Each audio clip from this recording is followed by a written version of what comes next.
Right. Yippee-ki-yay, Mother Hubbard. Yeah. Right, hello everyone. It's a Wigan Cult Film Club, comprising of me, Tony, and Argyle, and we've just been to watch Die Hard in our soon-to-be defunct cinema chain. Yeah, in Wigan, Omniplex. They had a few Christmas ones on, and I'd still argue it's not a Christmas film. No, it's not. It's not about Christmas. No. It's set at Christmas. Yeah. But anyway, we just went watching Die Hard. Just because they played Let It Snow, then, and there's a couple of Christmas trees kicking about. Yeah, and that guy kisses him at the beginning, and he goes, "Fucking California." Fucking California. A Christmas film it does not make. No. But people seem to think it's a Christmas film. Yeah. But fuck yeah, it was great. As it's always great. It's lean as anything. There's nothing wasted. Every single character's got something to do.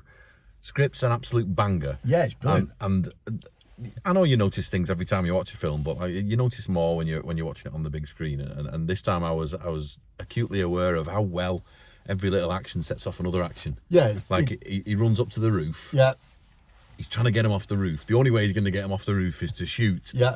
And then they start targeting him from the helicopters. It's a perfect way of getting him off the roof with a stunt while moving the story and the action on. And you think, it's so bloody well done. It doesn't miss a beat. It never gives up. I would say, and I've always said it, the first 20 minutes are really slow. It's so dreary and to the point of where they decide to open fire on the police car. You're like, please just kick it off a bit. Just go. But if you didn't have that, I know, it builds the tension. I know. You wouldn't be like slap bang in the middle of all that stuff later on going, fucking check out where we are. There's other films that do it. You know what I mean? Your favourite film, The Goonies, does it, that bit where they go to that like closed down diner. That bit just takes me out the film as well. Is that the bit where they're just fucking talking? Yeah. Because that's all that happens in that film. Talking over each other. But yeah, I suppose every sort of major sort of film like that has got one of them little bits in it. And for me, Die Hard, it's the beginning. Yeah. I've always struggled with it. It's always really slow, but then when it kicks off, it's great. Yeah. You know what I mean? Yeah.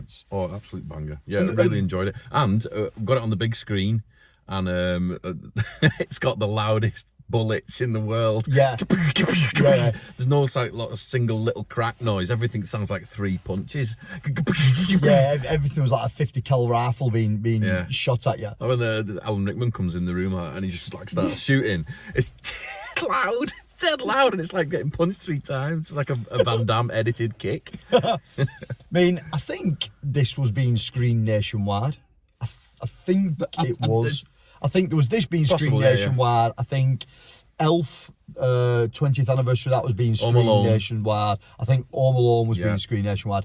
But I don't know who come up with the idea to show Die Hard, but fair enough, it's a Christmas film. It gets showed somewhere every year at Christmas.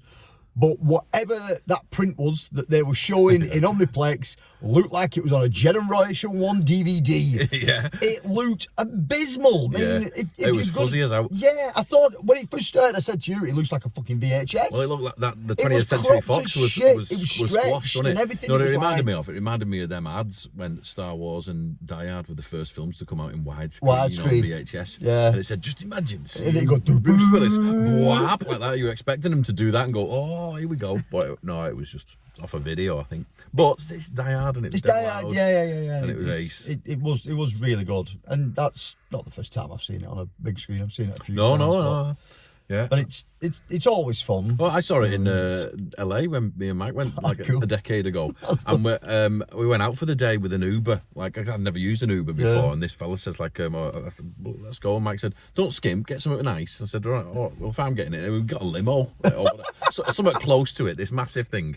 I only added it up when I got home, and I thought I've just spent half my mortgage on this holiday. But we went to Nakatomi, right, to the building in the limo. And so I bought some Twinkies and everything. And so we went there. We went to Millennium Biltmore as well, which is from Beverly Hills Cop. We took some bananas for the tailpipe, and we went to Nakatomi. And he says, "Guys, we can't really stop here. The security don't like it." And I said, are we not allowed to stop? He said, give us a minute. When they tell us off, we'll go. I went, all right. So I jump out of that and I'm getting the Twinkie pictures like this by the building and everything. He's going, go, get in the car, get in the car. And they're all running for us. And I went, Hans. Anyway, good to hear your thoughts on it there, Danny. Classic, wasn't it? Good stuff, It is a classic. Good though, wasn't it, on that big screen? Is it close to the book? I never read the book. Do you know what? I've never read the book. No, I believe it was supposed to be Sinatra, wasn't it? It was going to be the original McLean. Do you know why? Because the original screenplay for it, from what I can remember, was written in the late 70s. Yeah, right. At the time... Someone's told me this, but I forgot what I had for breakfast. At the time, Sinatra was the actor that was keyed into the role. Right. And as the contract stated, even down the lines when it got made, he still had to be given first refusal on it. Anyway, thank you, but no thank you. Nah, Bruce Willis, right. Was Bruce Willis like the 10th person? It's possible, right, but I've got one more point to make there on Bruce Willis, right, and my phone will run out of space. Right, the reason Die Hard works so well, same reason Raiders does, he's a man in peril. Yeah. And you never forget it all the way through. He's always fucking worried, he's terrified of what's going on. He's doing everything he can, but have you seen, like, they've released, there's something coming out and it's Ray out Star Wars, but it's Die Hard in London. Have you seen that trailer? No. Right. Ray out Star Wars is apparently ex-special forces and now she's a window cleaner. and she is going to take down all the terrorists in London. But, as my mate Mike pointed out, Hollywood keeps missing the everyman side of it. Yeah. The reason Die Hard works is because he's not a fucking superhero. No, he's not a special forces. No, he knows how to shoot a gun. He knows how to run around. Yeah. But he's making it up as he goes along, and you can see it in his face. It's like Indy when he sees The Rock. He's like, shit. Yeah. You know, he's not like, here we go. Let's be dead cool. It's the Hollywood's missing it ever since Under Siege 2 when they realised that you could have Seagal batter 20 terrorists and not have one punch land on him. He's not invincible, is he? Yeah, Covered in blood. Yeah, exactly. His feet are slashed up. He's slashed up and he's shot at arm. But he's perfect at acting it. It's all the stuff that comes when he's fighting him. He's going, I'm gonna fucking eat you. Yeah. It's all the stuff that comes out in the same way that Harrison Ford does Indy. You feel like he's in peril, and that's why it works. Yeah, and it doesn't work when they're superhuman. No, I think it sort of works with Bruce Willis as well, as because at that particular time he was just known for moonlighting money. He was known for moonlighting, yeah, and a couple of advertisements that he'd done. Yeah. And it was like, he doesn't look like an action hero. He doesn't come across as an action hero. Yeah, exactly. You know what I mean? So it works brilliantly. Yeah. Because like there was loads of other people touted for it, weren't there? And there was like Mel Gibson up for it at one point. And there was loads of them up for it, I think. And which reminds me, we'll have to do a Lethal Weapon one at some point, because I'm just another Christmas film as well. At the minute, that's a fucking Christmas film. It's got Shane Black attached. It's a Christmas film.